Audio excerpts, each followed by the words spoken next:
안녕하세요. 역사는 히스토리 이야기죠. 역사를 이야기로 풀어보는 이규환의 하이스토리 시간입니다. 1982년 6월 18일 프랑스 국립도서관에 비상이 걸렸습니다. 멕시코 변호사인 호세 루이스 카스테나가 열람하고 돌아간 14, 15세기 아즈텍 달력인 토날 라마틀이 감쪽같이 사라진 겁니다. 2주 후에 멕시코에서 체포된 카스테나는 이 달력을 멕시코 국립인류역사연구소에 기증했는데요. 그러면서 멕시코 약탈 고문서의 첫 번째 원스타라고 선언했습니다. 이 토날 라마틀은 멕시코 원주민인 아즈텍인들의 261별자리와 점성술을 상징하는 그림을 13개의 용설난 껍질에 그려놓은 접이식 문서입니다.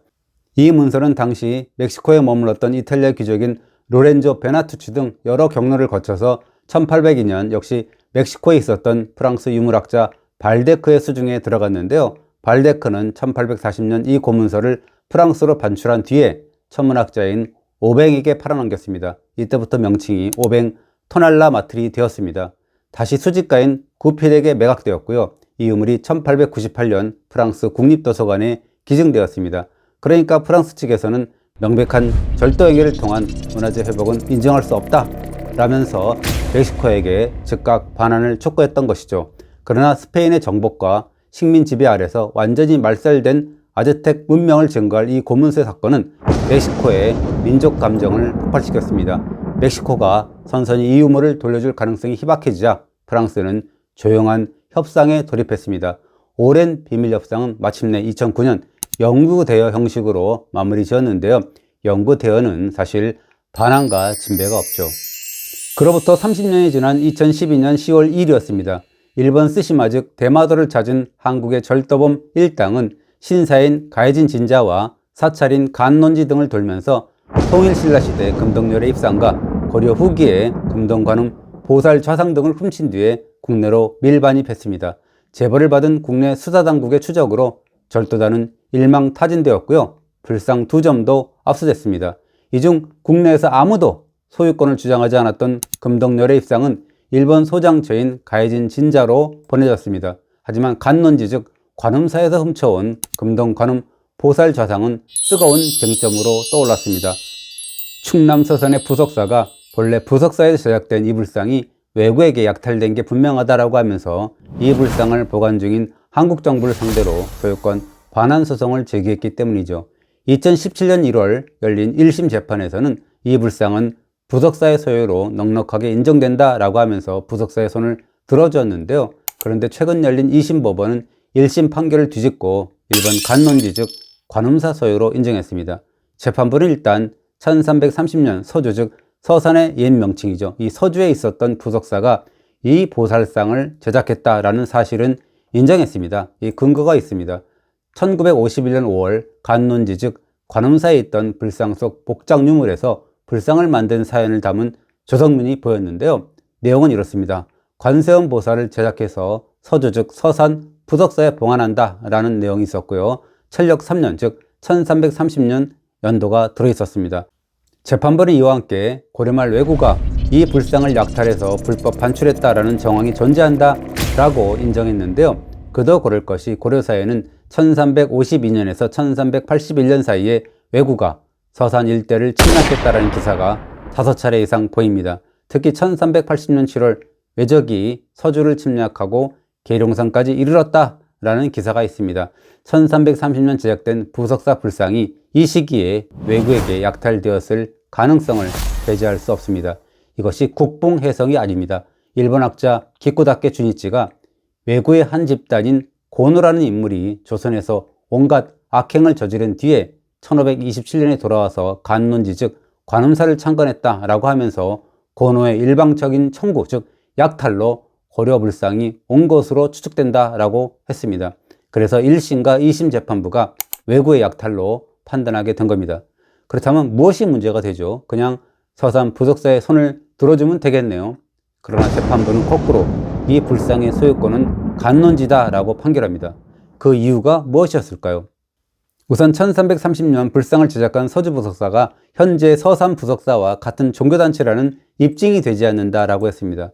즉 조선 초기의 기록인 태종실록은 1407년 여러 마을에 복을 빌던 사찰 즉 자복사를 지정하면서 88곳을 거론했는데 여기에 서산 부석사에 이름이 없다는 겁니다.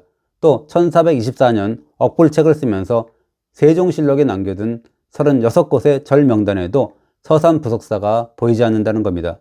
그렇다면 관논지 즉 관음사는 어떻다는 걸까요?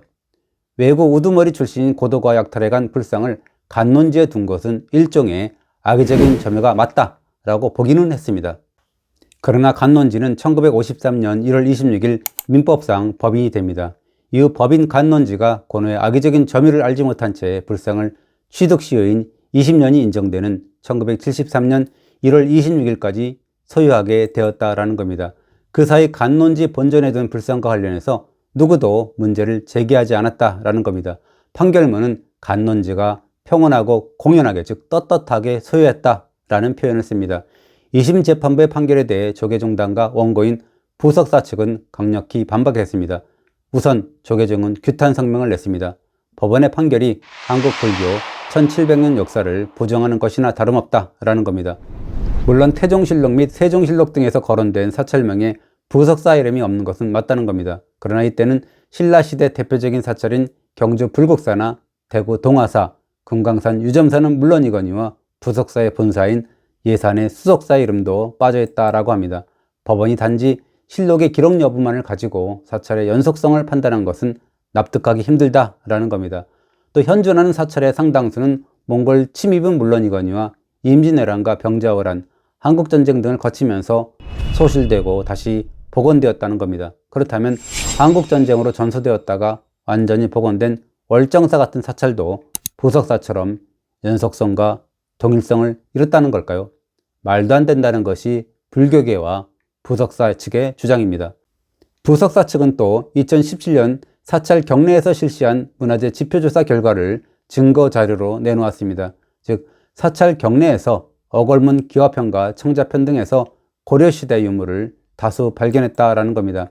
지금의 부석사 자리에서 고려 사찰이 존재했다면 그것이 서주 부석사의 계승이 아니고 무엇이냐라고 주장한 겁니다. 또 2심 판결문의 말미에 다소 이해하기 어려운 내용이 들어있습니다. 재판부가 불상의 소유권은 일본의 관논지에 있지만 반환은 유니드로와 협약의 취지에 따라 할 것을 고려할 필요가 있다라고 덧붙인 건데요. 대체 이게 무슨 뜻일까요? 재판부가 판결문에서 언급한 국제협약은 도난 및 불법 반출 문화재에 관한 유니드로와 협약입니다. 재판부는 1995년 발효된 이 유니드로와 협약을 인용하면서 가입국이 도난 및 불법 문화재의 경우 그 문화재의 기원국에 돌려주는 것이 이 협약의 취지다라고 강조했는데요. 이 불상의 경우 소유권은 일본 관논지에 있지만 반환은 유니드로와 협약을 참고할 필요가 있다라고 한 겁니다. 불상의 기원국이 한국이라는 점을 슬쩍 강조한 거죠. 그러나 거두절미하고 이 조약은 1995년 발효 이후에 발생한 도난 및 불법 반출 문화재에 대해서만 적용됩니다. 게다가 한국은 이 협약에 가입하지 않고 있습니다. 따라서 이 유니드로와 협약도 이번 불상 소송과는 전혀 관계가 없습니다. 법의 문외한인 저는 2심 재판부가 왜 판결문에 이 유니드로와 협약을 인용했는지 이해할 수가 없었습니다. 재판부의 판결을 두고 다양한 해석이 나오고 있는 이유죠.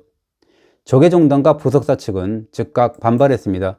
조계종 차원에서 불법적으로 약탈된 문화재의 시효 취득을 인정한 것은 약탈 문화재에 대한 면죄부를 주는 판결로 전 세계 약탈 문화재 해결에 있어서 가장 나쁜 선례를 제공한 몰 역사적인 판결이다라는 질타 성명을 냈습니다.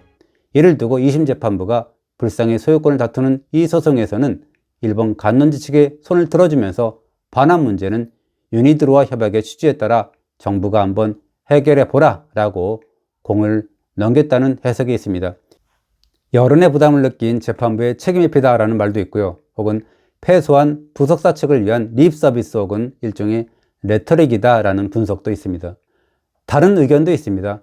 이번 2심이 잘못된 1심 판결을 바로잡았다라는 해석도 있는데요. 정황상 작물이 분명하다 해도 너희가 옛날에 훔쳐간 것을 다시 훔쳐온 것이 무슨 문제가 되느냐 라고 주장하는 것이 과연 옳으냐는 겁니다. 불상 한 점을 찾으려다가 대한민국이 비문명국이다 라는 낙인이 찍힐 수도 있다는 거죠. 제 아무리 약탈 문화유산이라도 그래도 절도가 아니라 합리적인 절차에 의해 돌려받아야 한다 라는 의견도 만만치가 않습니다. 물론 앞으로 대법원의 최종 판결을 기다려봐야 되겠죠. 그러나 대법원이 어떤 최종 판단을 하든지 후폭풍은 거셀 것 같습니다. 그래서 맨 처음에 인용한 오뱅 토날라마트를 타산지석으로 삼으면 어떨까 싶기도 합니다. 그러나 그간의 작태로 보아 일본이 프랑스처럼 오뱅 토날라마트의 사례를 따를 것 같지는 않군요. 일본 정부가 2심 판결 후에 조기 반환을 위해서 한국 정부와 연락을 취할 것이다 라고 벌써 밝히지 않았습니까?